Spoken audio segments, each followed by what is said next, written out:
Good morning, everybody, and welcome to March. Yay! I'm using my green pen and I'm wearing my green pants in honor of the start of spring, hopefully for us. And it's interesting because last month when I did this video, I wished a happy birthday to the one and only Cliff Roostrom. And today is the one and only Jane Lindberg, my mom, my very important mom, very important person in my life. Love so much. Wish her a happy birthday. If you see her, I can't wait to see her in a couple of days. She's flying out. So interesting how I pick special people's birthday to do this little market recap. So stay tuned at the end, just a little funny stuff I'll throw in. And if you make it to the end, I'd also like some feedback. So hopefully you watch to the end and can help us with that. But let's jump right into it. We always start with the three most important pieces of data that are going to help arm you for making some real estate decisions and what applies to you locally. So average sales price. This is the number that is all over the board. When we look at what happened across 2021, 22, and here we are in 2023, we've seen that number go from 193,000 in 2021 up to 202,895,000. Now the thing that throws us off with this number is June of last year. We peaked just over $253,000 for a closed sale in Champaign County. And so that's the unknown this year. Where is our market going? But I want you to really pay attention to this slide because this is homes available for sale, right? I pulled more years of data for you just to put it into perspective because look at where we were hanging out like normal, right? And then we've got this year of COVID and we dropped dramatically. Well, it hasn't really changed. That is our new normal that we're working with. So we saw the lowest number of houses available in history, right?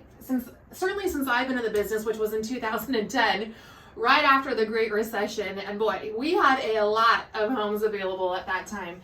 But in 2023, in February, last month, we had 150 houses available for sale. So that's the interesting thing that plays a role in price.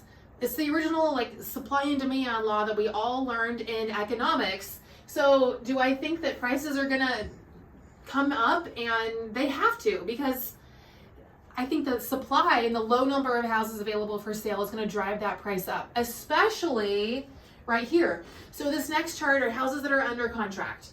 So when we look at February of last month, there was 144 houses that went under contract.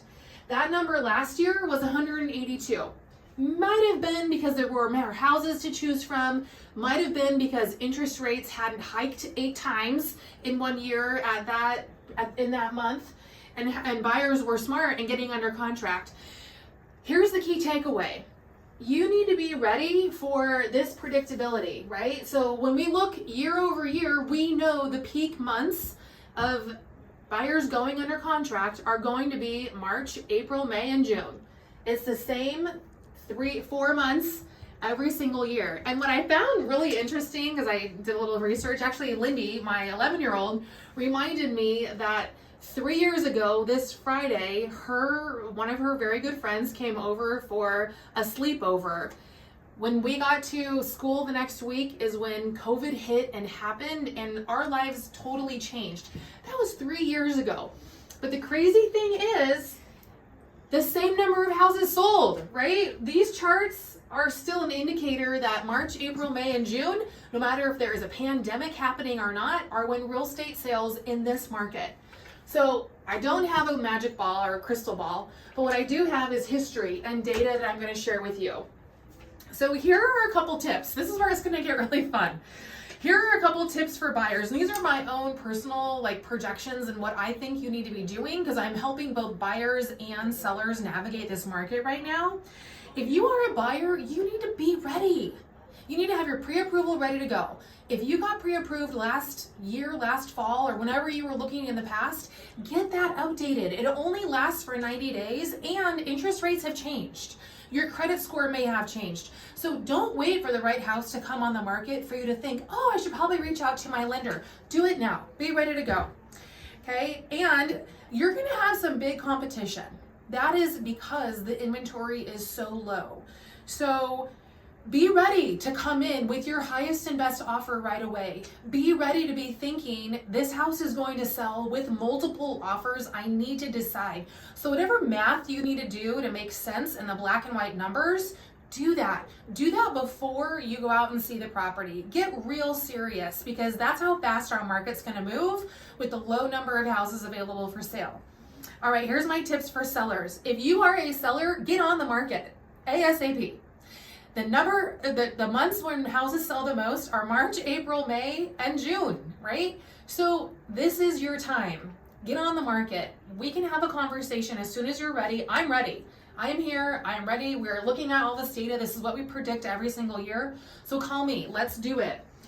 All right. And then the number one question that I've been getting is, do I still think that real estate is a good investment? And my answer is yes. This is a long-term game.